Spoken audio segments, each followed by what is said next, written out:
nuko tuje kandi nuko tugarukanye na za modoka z'imiturika, tugarukanye na za modoka z'abakimaze, tugarukanye na za modoka z'abajejetafaranga. Ariko ubundi niba atari ukumvuna ushaka iyihe modoka koko, ko namaze kukuzana kuri Brashari TV. Nakoze icyo nagombaga gukora, nkuzana kuri Brashari TV, ariko ni wowe wakoze iby'agaciro, wowe wakoze subscribe, ugakora share, ugakora comment, kugira ngo imodoka nzajya ntereka ku isoko zose uzajya uzibona. Kora subscribe nicyo kiza ku mwanya wa mbere. Ese koko uri umu Brashari? Byibuza ushaka kwinjira mu muryango w'aba Brashari? Brashari TV. Washatse akazi urakabura, ufite amafaranga ushaka kuyabyaza umusaruro, inkunga ya mbere ni ibitekerezo. Aho ngaho ndagufasha. Bakwirukanye ku kazi baramaze, ikitakwishe kiguhindura umunyembaraga. Habura ukwezi kumwe ngo nsinye kontara, intebe nicagaho bayicajeho undi. Umwana w'umusore wari ufite inzozi zo kuzagera kure kandi heza, mu gahinda kenshi n'umubabaro, nzinga ibikapu nderekeza. Niko gukora next ibikurikiye. Brashari TV, Brashari Special Technician Society, icuruza imodoka biri ku rwego rwo hejuru, kwamamaza biri ku rwego rwo hejuru. Bimeze bite? Ndagushimiye, ndatekereza ko umeze neza kandi uri amahoro. Ndagushimiye wowe ukurikiye Brashari TV, wowe wakoze subscribe, uri inshuti magara. Imana izaguha umugisha, icyo umutima ushaka kizabe nk'uko ushaka. Niba utarashaka, uwo ushaka muzabane neza. Nawe niba ukigera kuri Brashari TV akaba ari ubwa mbere, ikintu ugomba gukora ni ugukora subscribe, ugakora share, ugakora comment, kugira ngo imodoka nzajya ntereka ku isoko zose uzajya uzibona. Aka ni ka kazi k'umuturika dufite muri uyu mwaka. Nk'ibisanzwe kuri mikoro ni Brashari, nigena Emmanuel. Uwo ni wenge weba kwiyita ndukurikiye Brashari TV. Aka kanya ukaba uri kubona imodoka z'abakimaze, aka kanya ukaba uri kubona imodoka z'abajejetafaranga. Aha nta mikino dufite na mike, akazi dufite ni kamwe rukumbi. Ni kandi ko imodoka izahora mu ntekerezo zawe, imodoka uzabona nawe ukavuga ati wow, Brashari TV urabasha. Reba imodoka ntuze kuba wacikwa. Dufite imodoka nyinshi zitandukanye ku biciro byinshi bitandukanye, dore ko ku munsi twakira imodoka 1000 kuri Brashari TV. Ufite amafaranga ushaka kugura imodoka, uhera ku mafaranga 1,000,000 y'amanyarwanda, urabasha kwegukana imodoka kuri Brashari TV. Imodoka izahora mu ntekerezo zawe, imodoka y'umuturika, imodoka y'abajejetafaranga. Iyi ni ya modoka uzafata ukajyana ahantu bita imwurire, ukayijyana aho bita utaza karayifumbwa arazifu. Ahantu bita ifumbwe so urahazi, bagiye baca umugani kera ngo utaza karayifumbwe arazifu. Aho ni muri Rwamagana.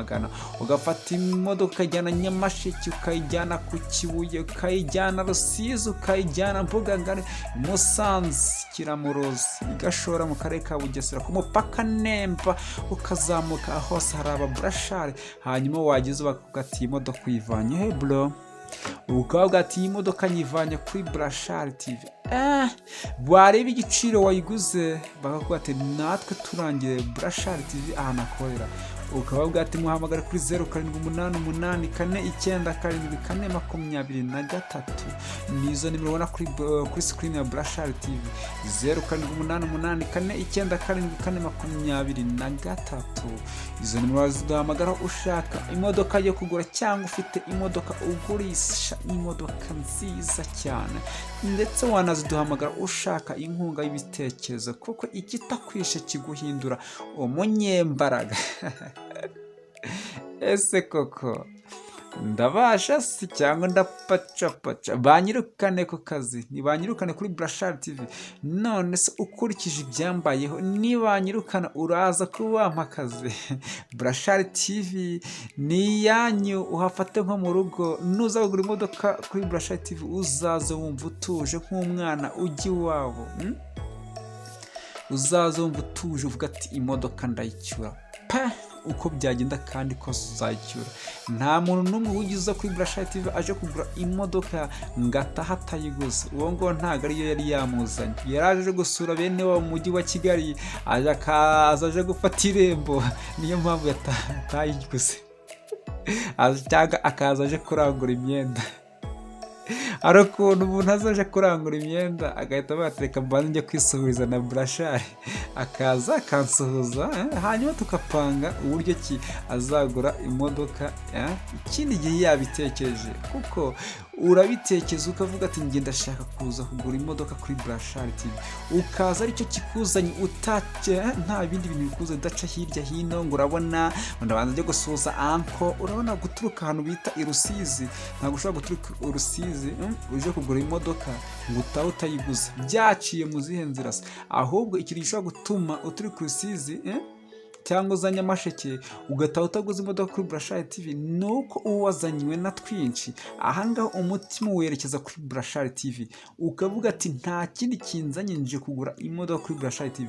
Nitwe dutunganya imisoro twatumwemo kuri 98%. Aho ngaho rero ni ka kazi katoroshye cyane, ka kazi k'umuturika. Aho ngaho urayicyura. Ariko uje uvuga ngo reka mbanze ko njye gusura masenge, umukuru wanjye uri ku ishuri, mbanze nawe murebe, ntago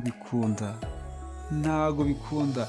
Iyo uje kugura imodoka kuri Burashari TV umunsi umwe urahagije, nguhereza imodoka ku giciro kiri hasi cyane. Kigusaba icyo usabwa ni kimwe, ni ukumva yuko uri bucyure imodoka. Kuko ahangaha ngufasha nk'uwifasha, nkagufasha nk'ufasha umuvandimwe we, nkagufasha nk'ufasha inshuti ye magara. Iyo waje kugura imodoka ngufasha nk'ufasha inshuti ye magara. Mboneraho gusuza aba Burashari mwese, aba Burashari mwaguze imodoka, aba Burashari mukurikirana Burashari TV ariko mukaba mutaraza, ariko mwumve ko biteguye cyane. Mwumve ko ni ukuri mbakunda. Abari mu burasirazuba bw'u Rwanda, mu majyepfo, mu majyaruguru, mu burengerazuba, aba diaspora mu mujyi wa Kigali, aho hari aba Burashari benshi. Ahangaha ni umuryango mugari.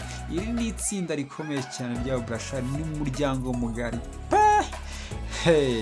Ndagushimiye twabanye kuri Burashari TV, turi gutereka imodoka zitandukanye, imodoka z'abakimaze. Izo zose wowe ureba imodoka umwe ngo ndashaka iyi ngiyi, ni ukuri uri inshuti magara. Icyo umutima ushaka kizabe nk'uko ushaka.